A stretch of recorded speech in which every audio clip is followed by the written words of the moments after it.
just want your take on how it got to this point. Well, I think this was more so when it came to Antonio Brown. This was more so a win, not an if. The story I told on Scott Van Pelt about watching him walk to the facility the day that he got his contract and knowing what that would do, it happened.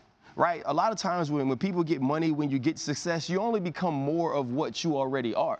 And so this was a situation in Pittsburgh if things weren't catered to Antonio Brown. If Antonio Brown wasn't consistently 100% comfortable, he was going to make other people uncomfortable. And because of the smile, because of the charisma, because of the personality, and let's not forget the football character. Dude works hard. Right? He trains, he practices hard. He's always been that type of player on the field. But internally, the fabric of the locker room changes with his behavior. He's become a leader now. Mike Tomlin is one of those coaches, and Rex understands this, that allows his players to be individuals. He doesn't suppress who they are. But in Antonio Brown's situation, he's a guy who isn't mature enough to handle it, even though he'll be 31. He's a guy who's not team enough to handle it, and now you're seeing some of those things ball over. How so, Ryan? Like, what are we've seen before? I mean, there are guys like Randy that have big personalities, and every now and then get in a little trouble in the locker room. Nothing too serious, but we've seen this before. What is different about his situation? And so here's what happens. Like you have a guy like Randy who is outspoken, who may get a penalty for a celebration, or you hear some different things about him. But being around him long enough now and seeing him, he's not a bad dude. Yeah. Right? It's a difference between making some difficult decisions or some decisions that might not necessarily play well to public perception, but actually being a good dude is different. Being a good teammate, doing what you say you're going to do, putting others before yourself, not getting upset and sitting on the sideline and pouting because Juju Smith-Schuster wins the MVP. Right? You have $70 million. You're a five-time Pro Bowler. Those things shouldn't matter to you. I've dealt with him, you know, on a couple occasions, and I think, wow, what a great guy. He's really a legitimate superstar. So we get that.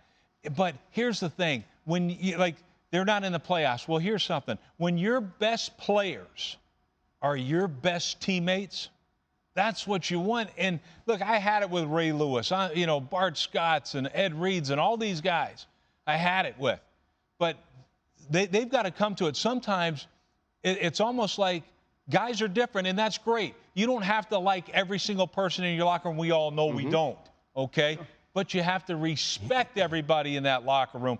And if I was a head coach, and look, Mike Tomlin doesn't need my advice because he is a tremendous, you know, head football coach, and he's accomplished a heck of a lot more than I have. But one thing that I would do is just I'd bring him, and it's not just bring him into your office. Go see him and say, we're going to get this thing fixed one way or the other. And here's the two most important things. All right, number one, what do I need from you? As a coach, what do I need from you as a player? And then guess what? Antonio Brown, what do you need from me as a coach? We've got to come to that understanding and be together. And anytime we're not, it's like, okay, let's go see each other. We got a discussion. And you come up, and here's something I've always had. Every now and then I get a player occasionally. I'd always say, we can say anything to each other. We can do anything to each other. We just can't punch each other in the face. Other than that, everything goes. And sometimes that's where it's at right now. But don't get rid of this player. He's one of the greatest players of all time. I mean, if he does shoot, I mean, golly. I really think that a lot of it falls on Mike Tomlin because what? It finally took all this time for him to just set Antonio Brown down by him not showing up. He should have nipped this in the bud years ago.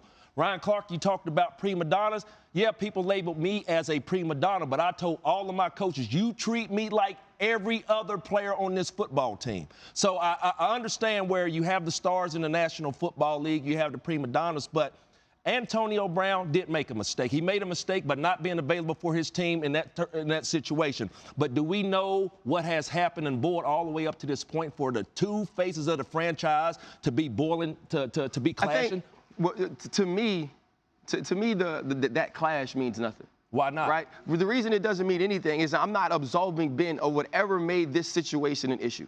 Right? I'm not absolving Ben of the leadership issues he had when we were there, the team meeting that had to be called so we could talk about it early on in his career, or the way he's had to try to learn to lead. I don't think he's a natural-born leader. And you've been in So locker why rooms, do the Pittsburgh and Steelers put him up on that pedestal as a leader? Well, nobody puts him up on a pedestal. They treat him like a starting quarterback, right? And the things that Ben does doesn't leak into not showing up. It doesn't leak into not playing. I'm not saying Ben hasn't had a part to play in the reason those two people are clashing, right? Little digs on the radio. I wish I could have thrown the ball to Juju Smith-Schuster 4 times against Denver. Right. Those little things definitely play a part into why you can't get along. But you've been on teams, all your friends ain't your teammates, all your teammates ain't your friends. Right? But in that, if you have an issue, if you feel like the ball hits you on the sideline and it may be purposely, handle that as men. What you don't do, right? What you don't do is if you're my teammate, you don't show up on Saturday. You have your agent call Mike T. Mike T tells you it doesn't work like that. You show up in the mink coat and you leave at halftime when I'm fighting for my life, right? Because I don't get another chance. Right. You see what I'm saying? Like, we don't get this year back. Yep. Right? And so if you don't necessarily go in and say you got to let him go, but things have to change. And I do agree with you with the Mike T point, though. And I made this point a long time ago. When he's Facebook Living and you're giving the speech, something needs to be talked about. He let that go. I agree. That's what I'm saying. And how long has it been letting that go over years?